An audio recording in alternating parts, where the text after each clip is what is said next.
주가 지으신 날 기뻐하며 즐거워하세. 오 이날은 주가 지으신 날 한 번 더 고백합시다. 이날은 주가 지으신 날 기뻐하고 즐거워하세. 오 이날은 주가 지으신 날 기뻐하고 선포합시다. 주를 기뻐하라. 주를 기뻐하라. 한 번 더. 주를 기뻐하라. 주를 기뻐하라. 우리의 마음으로 주를 기뻐하라. 다시 한번 고백할까요? 이날은 주가 지으신 날 기뻐하고 즐거워하세. 오 이날은 주가 지으신 날 한 번 더 선포합시다. 이날은 주가 지으신 날 기뻐하고 즐거워하세. 오 이날은 주가 지으신 날 믿음으로 선포하며 주를 기뻐하라. 주를 기뻐하라. 주를 기뻐하라. 한번 선포할까요? 주를 기뻐하라. 주를 기뻐하라. 주를 아멘. 우리 계속해서 고백합시다. 우리 모두 주님 안에서 우리 모두 주님 안에서 기뻐하며 주를 아멘. 존귀하신 우리 주님을 다시 한번 선포하며 기뻐하며 찬양합시다. 우리 모두 주님 앞에서 기뻐하며 주를 찬양. 존귀하신 우리 주님을 기뻐하며 찬양하세. 주를 아멘. 기뻐하라. 우리 영혼을 향해서 선포하며 주를 기뻐하라. 선포합시다. 주를 기뻐하라. 우리 영혼아 주님을 기뻐하라. 아멘. 주를 한번 기뻐하라. 더 선포합시다. 주를 기뻐하라. 나의 영혼아 주를 기뻐하라. 우리 마지막으로 다시 한번 선언하며 주를 기뻐하라. 우리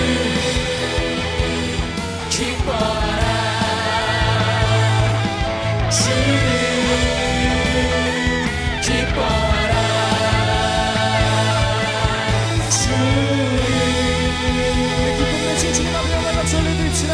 할렐루야.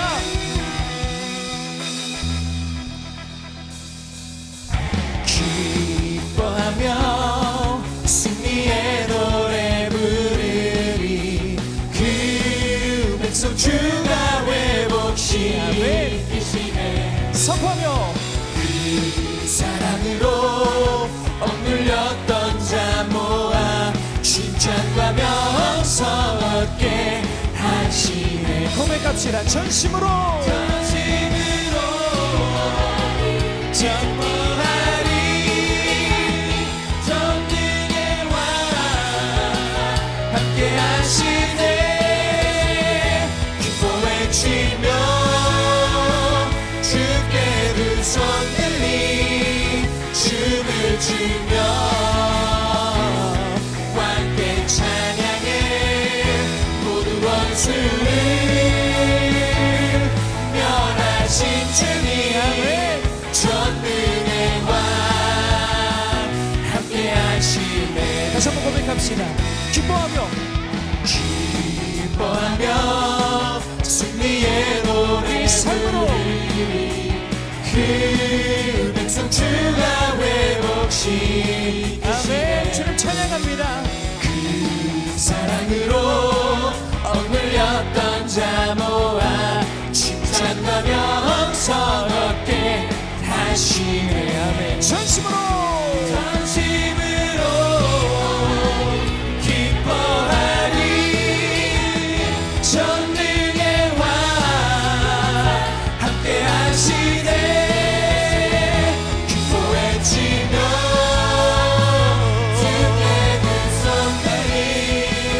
춤을 추며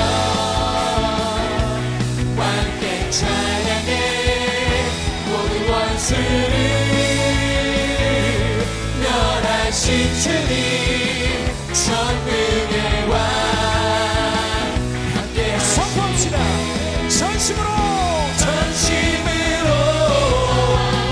기뻐하리 전능의 왕 함께 하시네 기뻐 외치며 등에 든 손들이 춤을 추며 함께 찬양해 모든 원수를 멸하신 주님 전능의 왕 함께 하시는 전능의 왕 한 사람이 피어올린 작은 불씨 어느새 큰 불꽃이 되었고 여러 사람의 손에 들린 횃불이 되어 곳곳에서 활활 타오르기 시작합니다.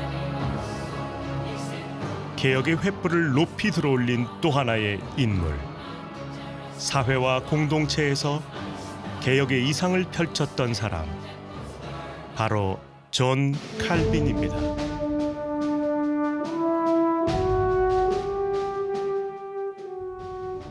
1509년 7월 프랑스 노용시에서 태어난 존 칼빈은 부지런하고 신앙심 깊은 부모의 영향으로 평탄한 교육 환경과 경건 생활 속에서 유년 시절을 보냈습니다. 어릴 적부터 남다른 기억력으로 학문의 두각을 보였던 칼빈은 14살에 시작된 파리에서의 대학 교육을 통해 에라스무스와 같은 다양한 인물과 사상을 접할 수 있었습니다. 칼빈의 회심과 개종에 대한 자세한 기록은 없지만 1533년경 카톨릭에서 개종한 이후 많은 글과 저서를 통해 복음의 절대성과 하나님의 은혜에 대한 주장을 펼치기 시작하였습니다.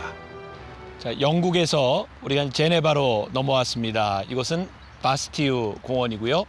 여기서 우리가 오늘 칼빈에 대한 이야기들을 좀 배우게 됩니다. 이게 설교를 하면서 모자를 벗어야 되는데 안 되겠죠? 네.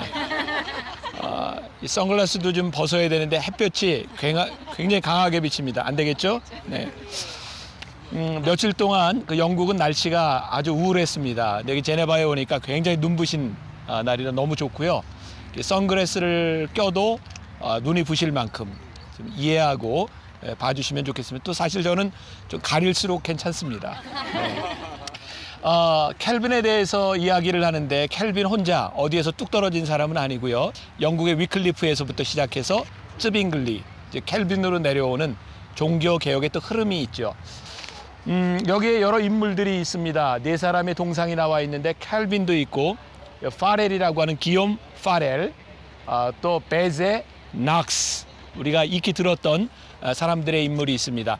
이 제네바는 기욤 파렐이라고 하는 사람에 의해서 이 개혁이 일어났던 도시이고요. 파렐은 행동가였고 어떤 이론이 필요했던 것 같아요. 그래서 캘빈에게 부탁을 하게 되죠.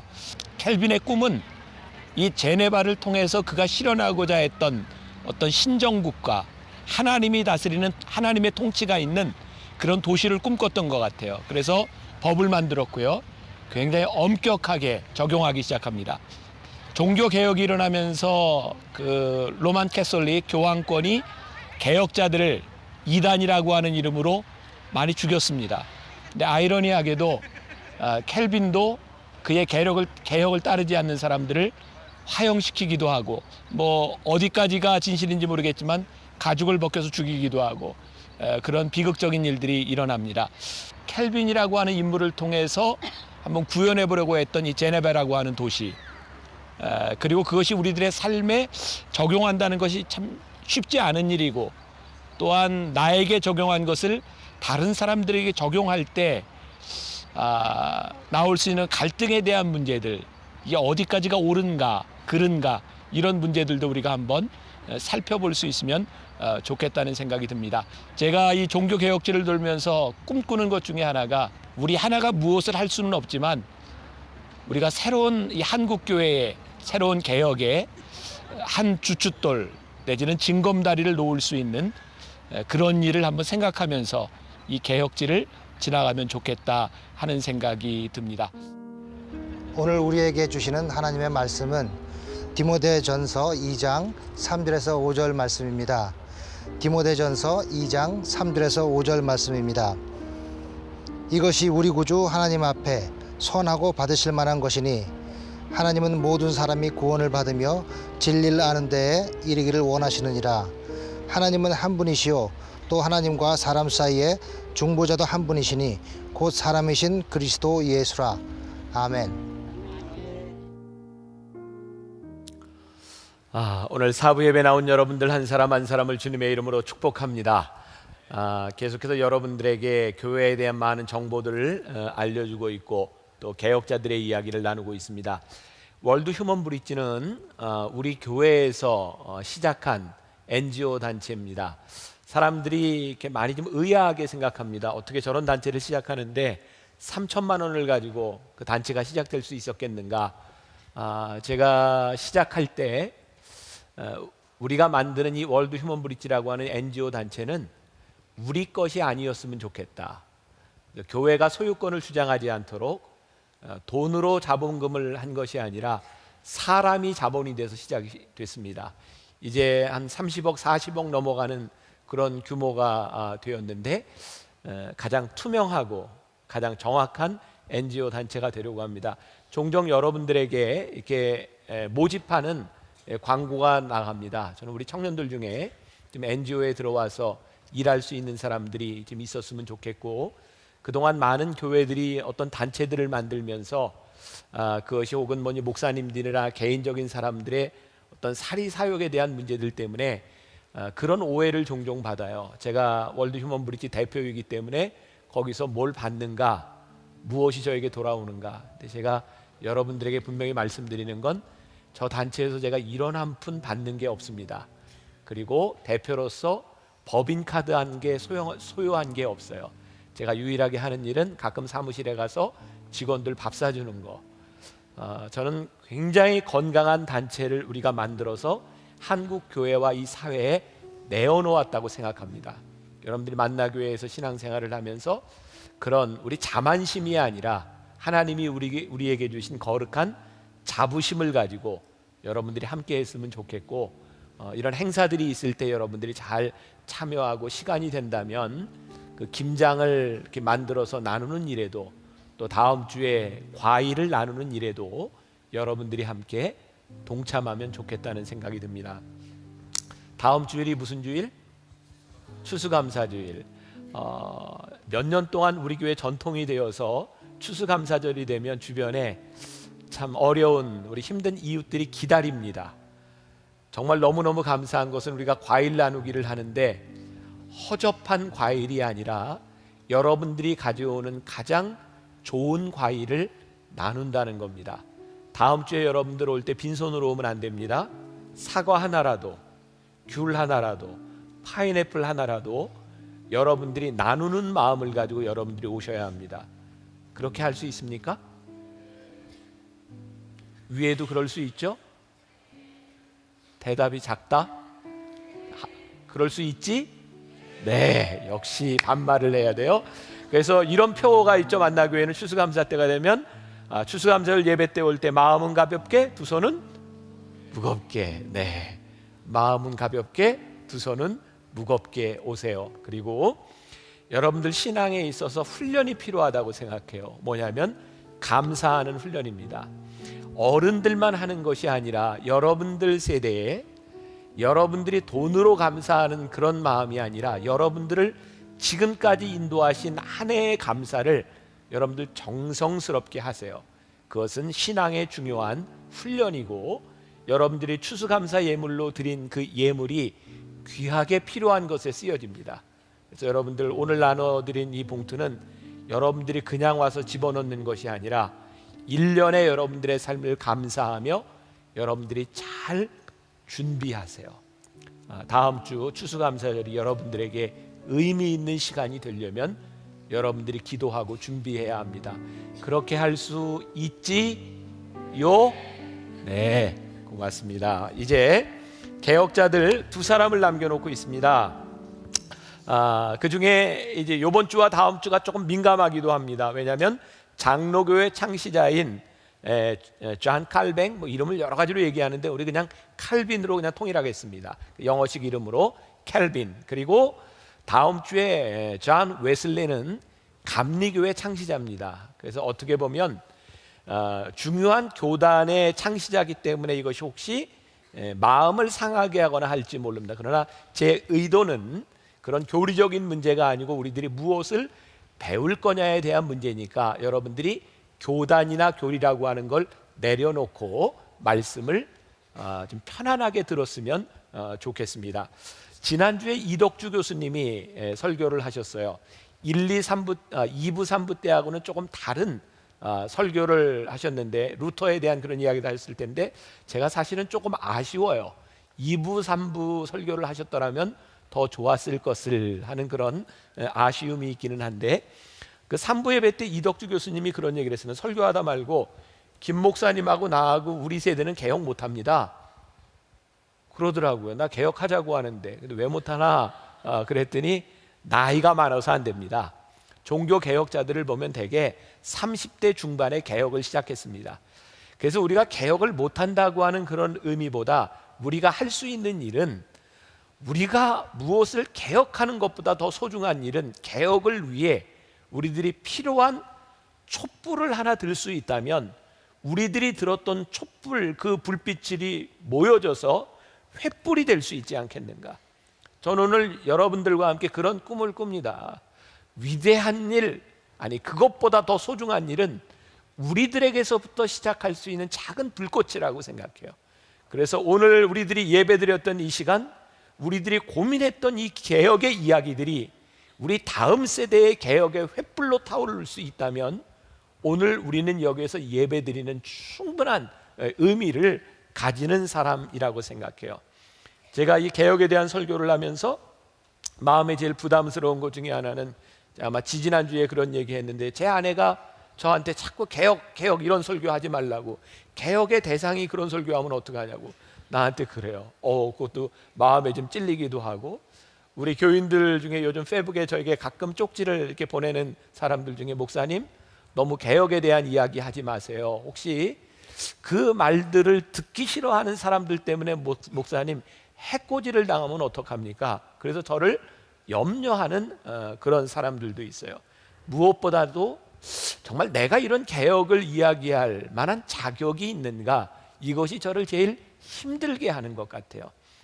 그런데 개혁자들 이렇게 쭉 보면서 특히 오늘 이 켈빈에 와서 제 마음속에 깨닫게 되고 저에게 조금 위안이 되는 일이 있어요. 뭐냐면 개혁자들 중에 누구도 완전한 사람이 하나도 없었어요. 단점이 참 많고요. 사실 이 켈빈에게 오면 켈빈에게는 엄청난 약점이 있는 사람입니다. 근데 하나님이 쓰셨던 사람들은 완전한 사람들이 아니더라고요.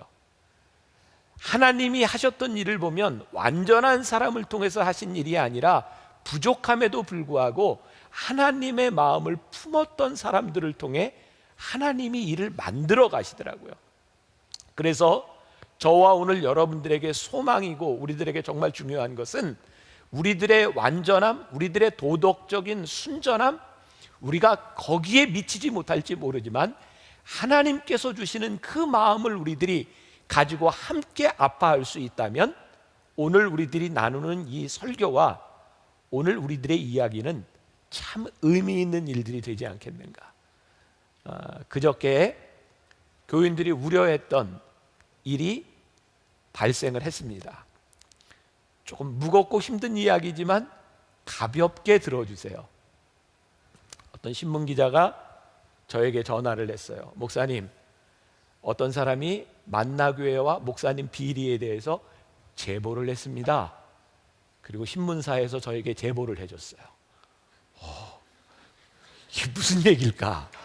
그래서 기자에게 그 무슨 내용인지 좀 압시다. 그리고 이제 저를 이제 찾아와서 이야기를 하는데 4장에 걸쳐서 이렇게 썼는데 처음에는 제가 마음이 참 많이 상했어요. 그런데 이렇게 계속 읽다 보니까 이렇게 헛웃음이 나와요. 뭐 예를 들면 이런 내용들입니다.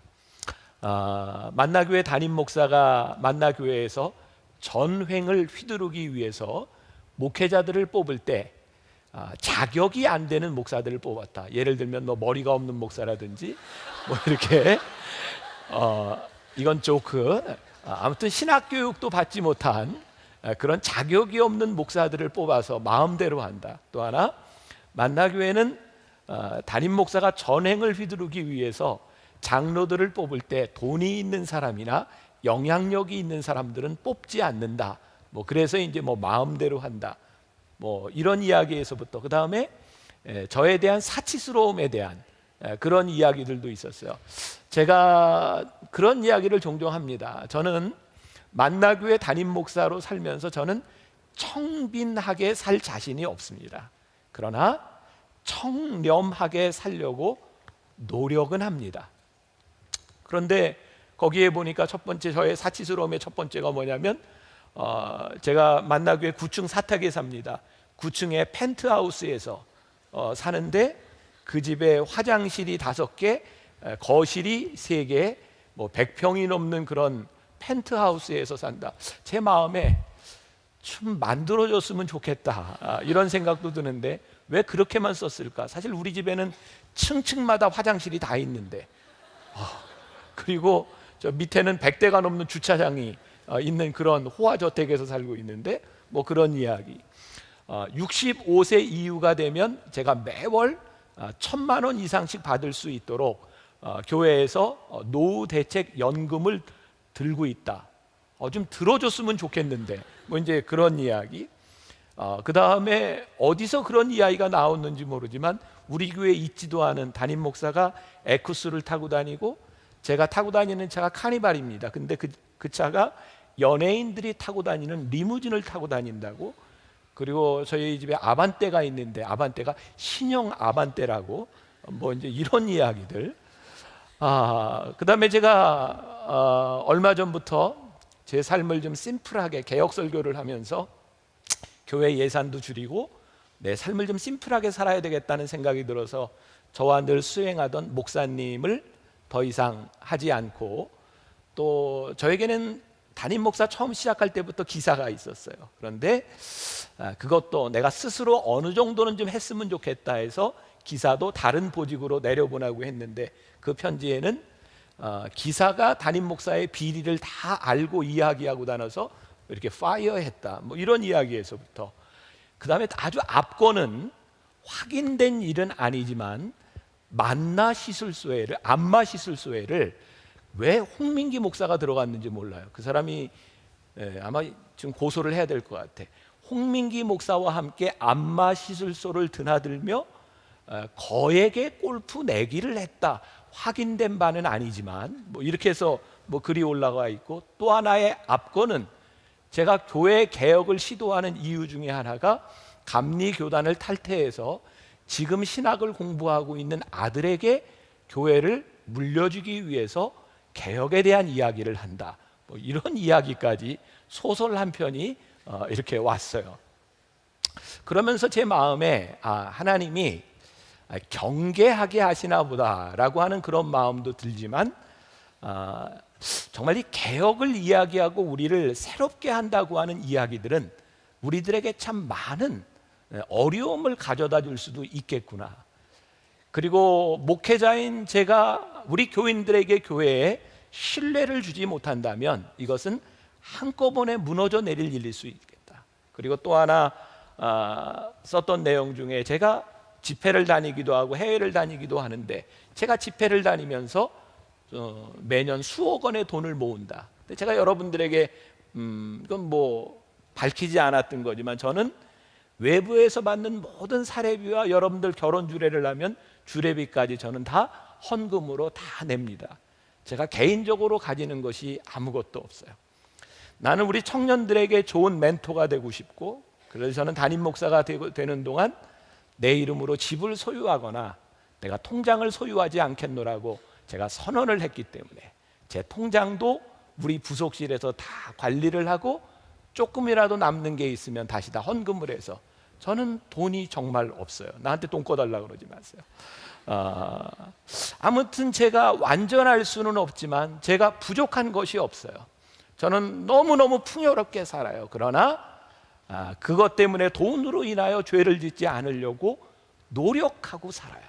그래서 앞으로 정말 우리 교회와 우리 만나교회와 우리 청년들이 함께 이 시대를 바꾸어가는 일에 있어서 우리들이 좀 더 기도하고 노력해야 되겠고, 제가 뭐 어른 예배 때는 이야기하지 않았지만 제가 만나교회 초창기 때 참 힘들었던 게, 여러분들은 도저히 못 믿겠지만 저를 따라다니는 여자들이 꽤 있었어요. 비웃음? 아니, 그래서 막 저희 집에 찾아와서 저한테 막 선물을 보내고 껌, 사탕, 속옷, 뭐 꽃 막 이런 거 보내면서, 심지어는 제 아내가 인사하며 서 있을 때 막 때리면서 이혼하라고, 자기가 기도하다 응답을 받았는데 나하고 결혼하라고 응답을 받았다고. 근데 응답이 다행히 그쪽에만 오고 나한테는 안 왔어요. 그래서 지금 잘 살고 있는데, 하여튼 뭐 그런 일에서부터 숱한 여러 가지 일들을 경험해요. 그래서 여러분들의 기도가 필요하겠다는 생각이 들어요. 여기서 있는 제가 리더가 쓰러지면 얼마나 많은 사람들이 상처를 입겠는가. 그래서 여러분들이 저를 위해 시간 날 때마다 꼭 기도하세요. 네, 기도하셔야 합니다. 제가 잘 설 수 있도록, 우리 교회가 제대로 잘 서서 나갈 수 있도록. 자, 오늘 제 본문으로 이야기로 들어갑니다. 켈빈을 보면서 그는 개혁의 2세대쯤으로 분류가 되는 사람입니다. 그는 루터와 같은 최초의 사람은 아니지만 그는 신학적인 많은 새로운 것들을 이렇게 정립해야 되는 사람이었고, 이 켈빈에게 있어서 교회 개혁이라고 하는 것은 바른 목회가 이루어지는 교회를 통하여 하나님의 영광이 드러날 수 있다고 생각했기 때문에 그에게 있어서 교회 개혁은 굉장히 중요한 일이었어요. 여러분, 이게 결론적인 이야기를 제가 먼저 조금 언급한다면, 개혁이라고 하는 것이 무엇일까? 결국 우리의 삶과 우리의 소명과 이 교회에서 하는 모든 일들 가운데 하나님의 영광이 드러나는가 드러나지 않는가에 대한 문제일 것 같아요. 우리가 개혁의 대상이 된다고 하는 것은 우리들이 아무리 열심히 일을 하고 있지만 우리에게서 하나님의 영광이 드러나지 않는 일이라면 교회에서는 개혁해야 합니다. 우리들이 주님의 이름으로 하는 일이라면 하나님의 영광이 드러나야 되는 거죠. 이 켈빈이라고 하는 사람은 굉장히 엄격한 사람이었고, 그는 개혁주의의 원리에 입각해서 아주 엄격한 윤리를 적용합니다. 그런데 문제가 있다면 이 엄격한 윤리 의식들이 어느 순간부터인가 개혁으로 끝나는 것이 아니라 율법주의로 흐를 수 있는 가능성이 있다는 거예요. 그래서 이 교단마다 이 교리라고 하는 것은 많은 특징들을 만들어내는데, 다른 교파에 비해서 장로교 교인들이 조금은 율법적인 경향을 가지는 것은 켈빈주의의 영향이기도 합니다. 저는 말씀을 준비하면서 그런 생각을 했어요. 은혜와 율법, 이게 어느 것도 소홀할 수 없는데 이것의 균형을 어떻게 맞출 것인가. 아마 여러분들 세대 부모님, 여러분들 모태신앙이라고 하면 부모님들이 자녀를 보면서 참 안타까워하는 일들이 그거예요. 내가 은혜를 받고 내 자식이 신앙생활을 잘 해야 되는데 신앙생활을 잘하지 못하는 자녀들에게 부모가 얼만큼 강요해야 되는가, 아니면 하나님을 믿는 믿음 안에서 은혜를 생각하며 어디까지 놔둬야 되는가. 그런데 이 켈빈은 그가 꿈꾸었던 신정주의 국가, 그는 제네바를 하나님의 도시로 바꾸고 싶었어요. 그래서 그는 아주 엄격한 청교도적인 엄격한 개혁교회의 윤리를 가지고 사람들에게 적용합니다. 그런데 거기에서 나온 부작용들이 있죠. 조금 이따 이야기합니다. 모든 개혁자들에게는 특징이 있습니다. 뭐냐면 그들에게 분명한 회심의 체험이 있다는 거예요. 이 켈빈에 대한 회심은 잘 알려져 있지 않지만 1557년 그가 썼던 시편 주석에 보면 그 자신의 회심에 대한 이야기가 나옵니다. 조금 읽어드릴게요. 무엇보다 먼저 나 자신이 교황청의 미신에 매우 집요하게 밀착되어 있었기 때문에 그 깊은 나락에서 벗어나는 것은 쉽지 않았다. 그러나 하나님께서는 깨우침과 수용력으로 인도한 직접적인 변화를 통하여 나이가 들어 이미 제법 완고해진 마음을 변화시키셔서 개종하도록 인도하셨다. 참된 개혁주의 신앙의 확실한 맛을 보고 나자마자 그 신앙 안으로 더 나아가고자 하는 열정이 나에게 불타올랐다. 여기 직접적인 관계라고 하는 이 직접적인 라틴어의 수비치아라고 하는 말이 굉장히 중요한데, 이 수비치아라고 하는 말은 하나님으로부터 직접적으로 들어오는 회심입니다. 여러분, 회심은요, 하나님께서 우리들에게 직접적으로 다가오실 때 우리들에게 열망이 생깁니다. 열정이 생깁니다. 개혁이 뭘까요? 하나님의 강력한 역사가 내 속에서 시작될 때 우리들 속에서 일어나는 열망입니다. 저는 오늘 청년들에게 여러분들의 삶에 도전을 주고 싶어요. 우리가 그냥 예배를 참석해서 여러분들이 듣는 것으로 그렇구나 라고 살아가는 것이 아니라, 여러분들의 삶의 회심은 하나님의 직접적인 간섭을 통해서 여러분들 가운데 일어나는 거룩한 열망, 그것이 지금 열정으로 여러분들에게 나타나는가? 만일 이것이 여러분들에게 없다면, 제가 쓰는 표현으로 여러분들의 삶에 가슴을 뛰게 하는 열정이 없다면 여러분들이 이것을 회복해야 합니다.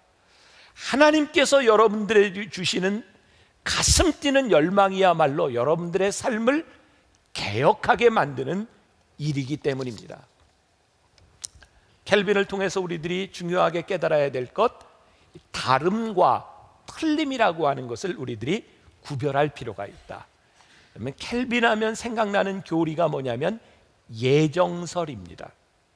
당시 중세교회는 면죄부를 팔아서 구원을 얻을 수 있다고 이야기를 했고, 면죄부를 파는 교황에 대한 권위가 컸어요.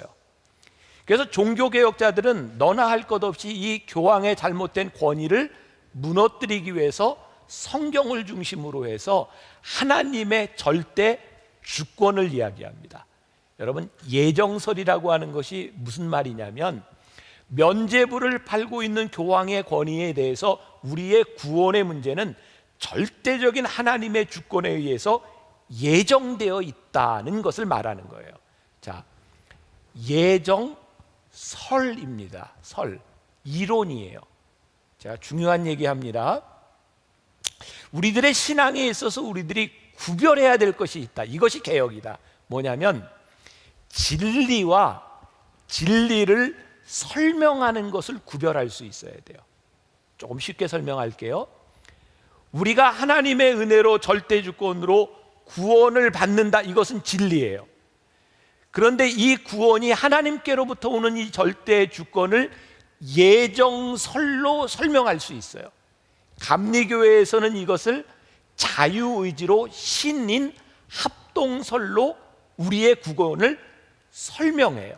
자, 그렇다면 우리가 절대적으로 놓지 말고 믿어야 되는 것은 이 진리를 설명하는 이론이 아니라 진리인 거예요.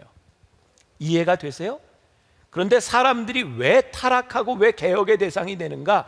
진리를 믿는 것이 아니라 하나님께서 우리를 구원해 주시고 예수 그리스도를 믿는 믿음 위의 교회가 세워졌는데 이 권위가 교황에게 있다라고 교황을 숭배할 때 개혁의 대상이 되는 것이고, 우리들이 확실한 이 구원을 믿는데 예정설이다라고 예정설을 믿으면 개혁의 대상이고, 자유의지다라고 믿어도 개혁의 대상이 되는 거예요. 그것은 설명해 주는 것이지 진리가 아닙니다.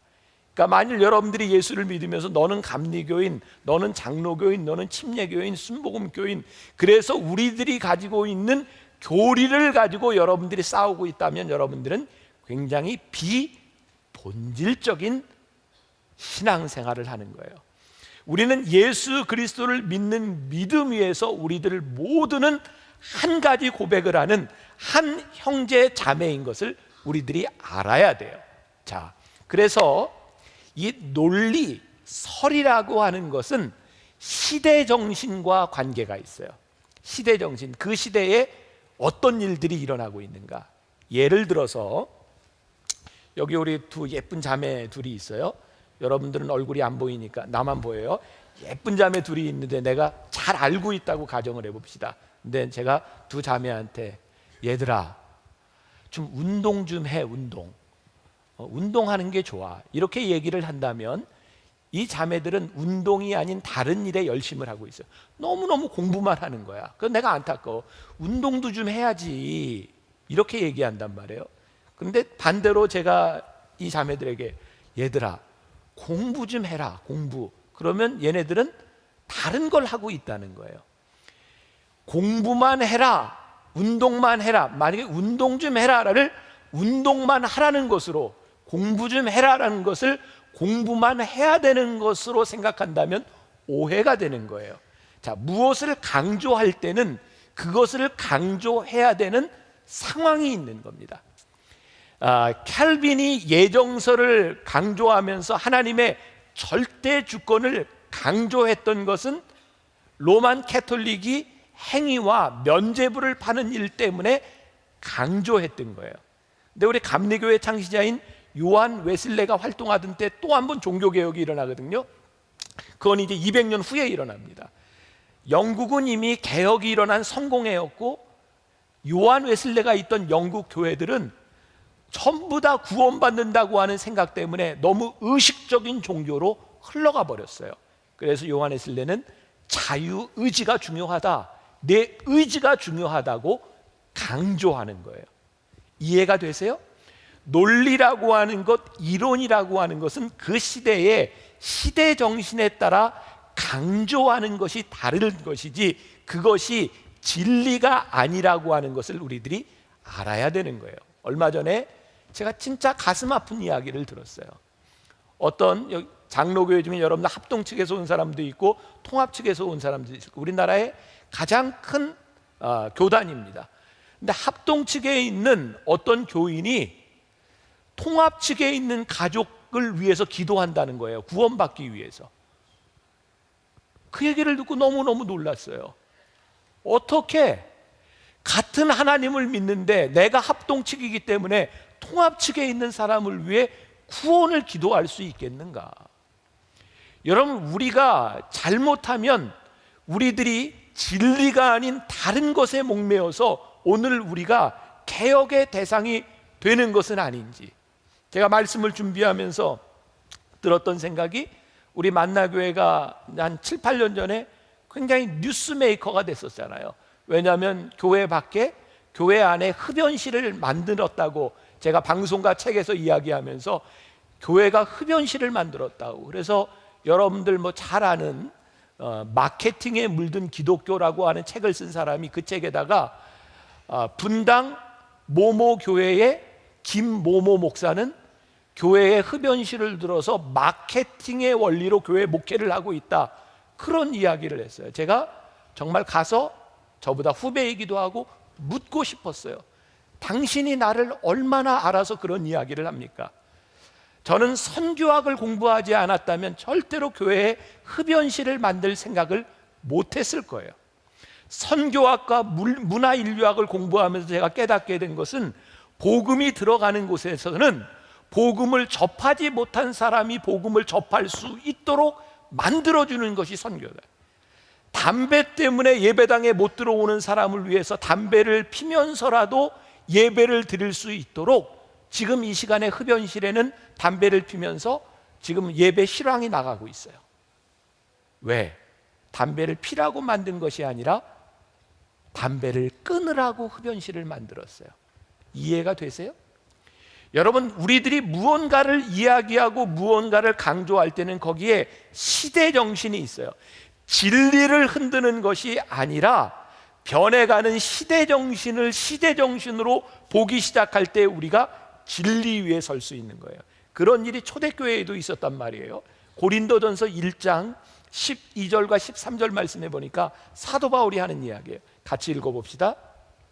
내가 이것을 말하거니와 너희가 각각 이르되 나는 바울에게 나는 아볼로에게, 나는 게바에게, 나는 그리스도에게 속한 자라 한다는 것이니 그리스도께서 어찌 나뉘었느냐? 바울이 너희를 위하여 십자가에 못 박혔으며 바울의 이름으로 너희가 세례를 받았느냐? 뭐예요? 게바가 그리스도를 전했고 아볼로가 그리스도를 전했고 바울이 그리스도를 전했는데, 그리스도를 전해들은 사람들이 뭐라고 얘기하냐면 나는 바울에 속했어, 나는 게바에 속했어, 나는 아볼로에게 속했어. 그랬더니 바울이 하는 얘기가 이보시오, 나도 여러분들에게 그리스도를 전했소. 내가 여러분들에게 세례를 줄 때 예수 그리스도의 이름으로 세례를 줬어. 그런데 나한테 속했다고 하는 게 말이 되는 것이요? 여러분들이 믿어야 되는 것은 예수 그리스도이지, 예수 그리스도의 이름으로 세례를 받은 것이지 그것을 전하는 사람을 믿는 것이 아닙니다. 그분이 전한 것을 믿으십시오. 이해가 되셨어요? 이것이 진리에 대한 문제라는 거예요. 오늘 본문 말씀을 보니까 하나님은 모든 사람이 구원을 받으며 진리를 아는 데 이르기를 원하시느니라. 자, 이제 우리가 깨닫게 된 거 있어요. 예정설은 우리의 구원을 설명하는 것이지만 그것이 진리는 아니다. 자, 극단적인 보수와 극단적인 진보는 참 위험하다는 생각을 합니다.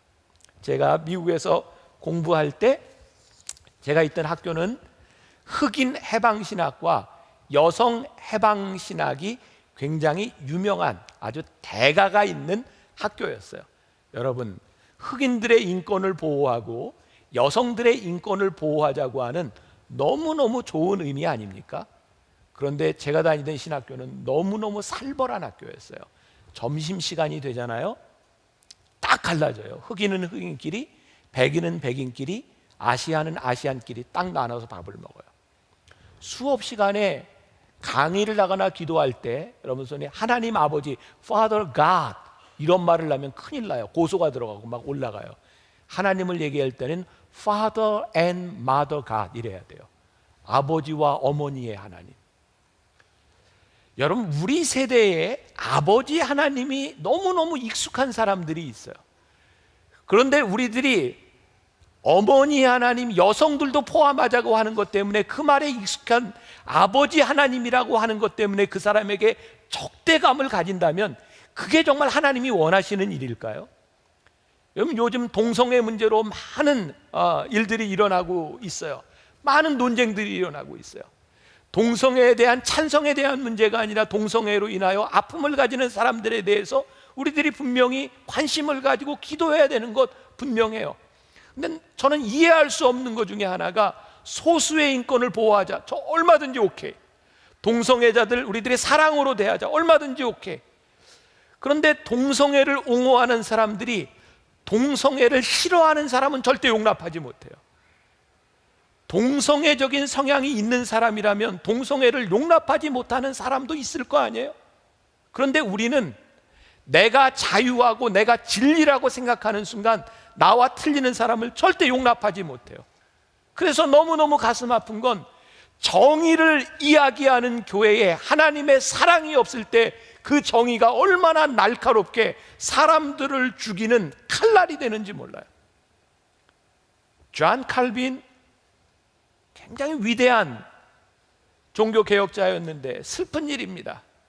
1451년 그가 제네바에 들어가서 그가 꿈꾸던 신정주의 국가 제네바를 건설하려고 모든 제네바 시민들은 다 앞에 나와서 선서를 합니다. 규칙을 지키겠다고. 종교국을 만들어요. 거기에 목사와 장로들로 구성된 종교국에서 사람들을 심판하고 그리고 세속적인 권력이 사람들을 처벌합니다. 무서운 이야기입니다. 5년 동안 13명의 사람들이 교수대에서 목이 달려 죽습니다. 10명이 목이 잘려 죽습니다. 35명이 화형을 당해 죽습니다.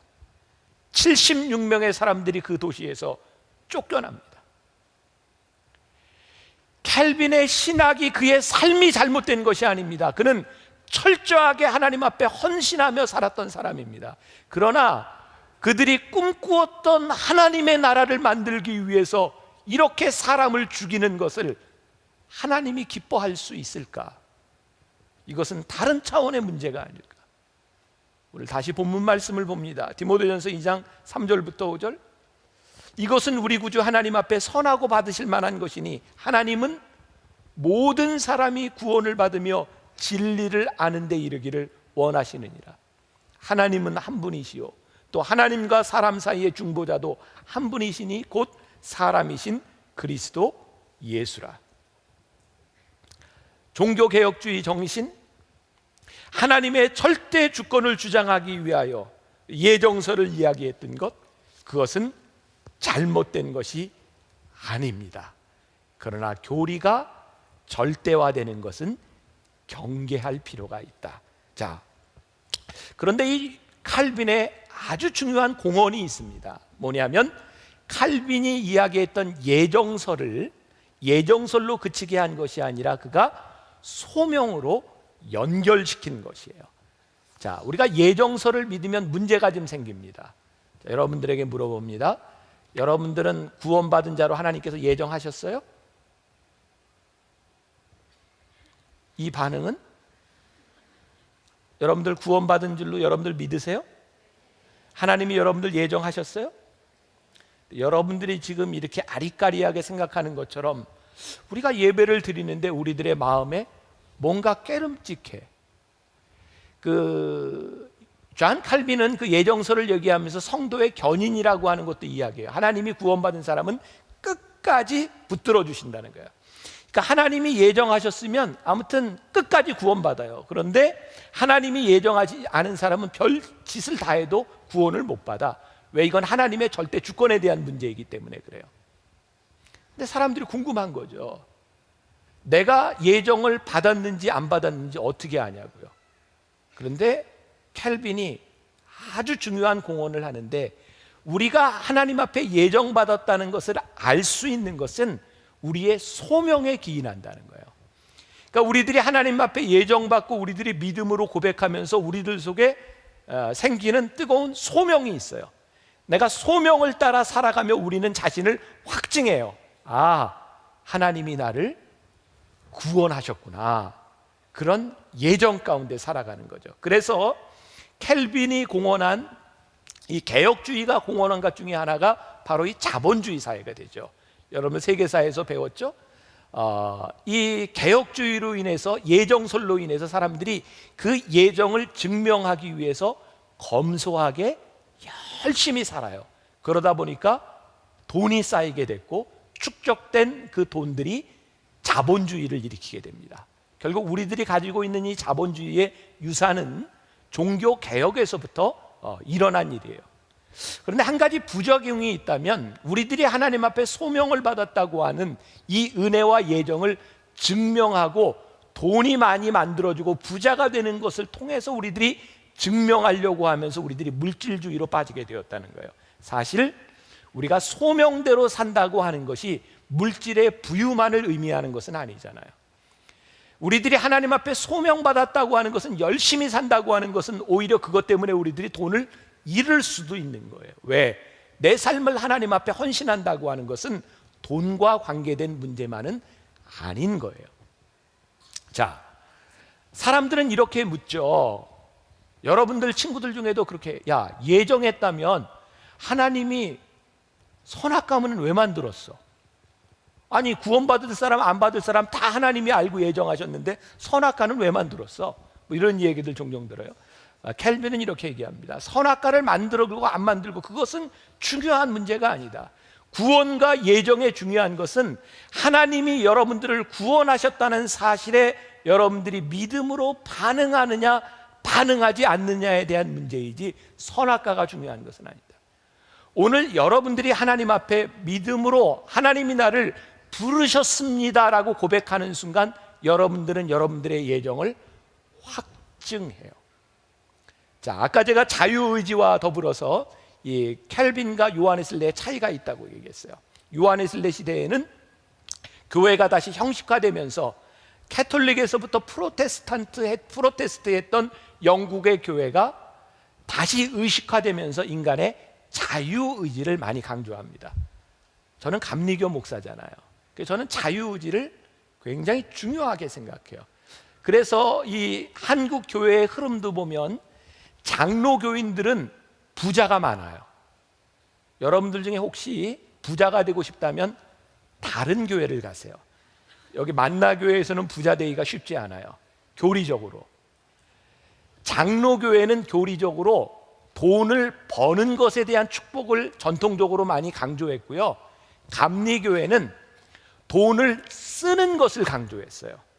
그래서 감리교회는 사회운동 쪽에 많이 참여를 했고요. 장로교회는 개인 구원 쪽으로 많이 갔어요. 그래서 소명으로 돈을 버는 쪽으로. 그러니까 여러분들이 혹시 가치가 돈에 있다고 하면 지금이라도 늦지 않았으니까 장로교회 가서 신앙생활하는 게 조금 더 도움이 될 거예요. 자, 보세요. 저는 감리교 목사로서 자유의지에 대해서 저는 굉장히 소중하게 생각하고, 그리고 제가 생각하고 있는 NGO나 제가 대학을 다닐 때 단식투쟁을 하면서 데모를 하고 했던 것들 중에도 제가 사회 변혁에 대한 그런 부분에 대한 관심이 많이 있었어요. 왜? 제가 배운 교리 때문이었어요. 그런데 90년, 지금부터 24년 전 제가 목사가 돼서 은혜를 받았어요. 자, 여러분들 이제 중요한 결론입니다. 제가 어느 날 기도원회를 갔는데 가고 싶어서 간 게 아니라 억지로 갔지만 내가 갔어요. 그리고 기도원에 제가 저녁 집회를 참석하고 났는데 어떤 생각이 들었냐면, 야, 여기서 내가 그냥 내려가면 안 되겠다. 내가 한번 기도를 해봐야 되겠다. 내가 기도를 해봐야 되겠다는 생각이 들었어요. 그래서 내가 우리 집사람한테 전화를 했어요. 나 도저히 그냥 못 내려갈 것 같으니까 짐을 싸가지고 와. 그래서 내가 짐을 싸들고 개인 기도실에 들어갔어요. 그래서 내가 기도를 했어요. 내가 일주일 동안 기도를 하고 내가 은혜를 받았어요. 내가 은혜를 받고 나서 내가 하나님 앞에 처음으로 고백한 말이었어요.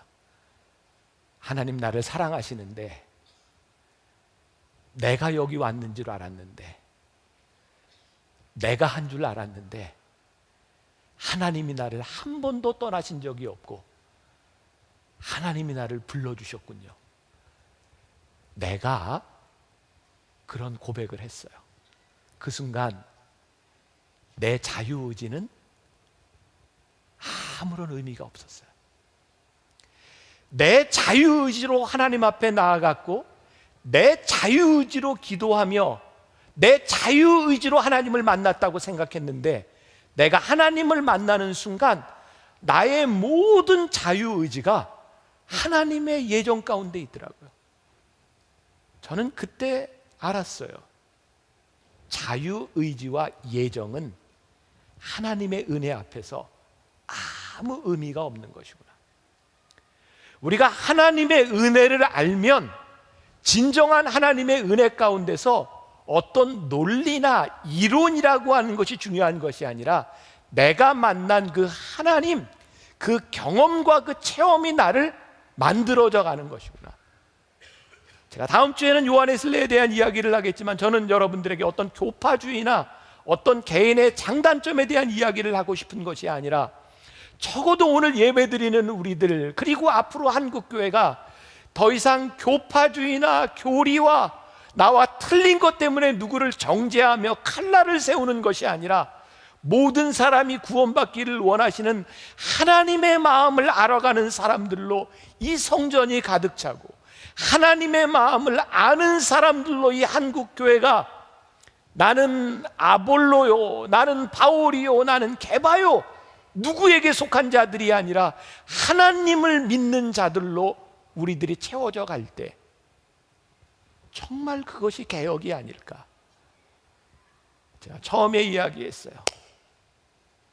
우리의 믿음의 고백은, 우리의 신앙은 하나님이 영광을 받으실 때 그것이 신앙이다. 그냥 여러분들 아무 생각하지 말고 그냥 반응하세요. 할렐루야, 할렐루야. 우리 이런 거 참 많이 했어요. 특히 부흥회 때가 되면. 우리 정사임 목사님도 아까 나와서 할렐루야 하는데 반응을 별로 안 했어요. 여러분들이 좀 기분 나빴죠? 괜찮았어요? 할렐루야. 할렐루야가 뭐죠? 하나님을 찬양합니다. 우리가 그동안 의식적으로 그냥 할렐루야 하면 아멘 했던 그것이 아니라 할렐루야, 그 할렐루야가 내가 하나님을 찬양합니다. 할렐루야. 그때 여러분들에게 나오는 아멘이 그렇습니다. 하나님, 제가 하나님을 찬양하며 내가 동의합니다. 우리의 한마디와 우리의 신앙이 하나님의 영광을 드러내는 진지한 고백들이 되기 시작할 때 우리의 신앙의 개혁이 일어나는 것이 아닐까. 할렐루야, 할렐루야. 진지하게 여러분들의 삶에, 여러분들의 신앙에 하나님의 영광이 드러나는 것.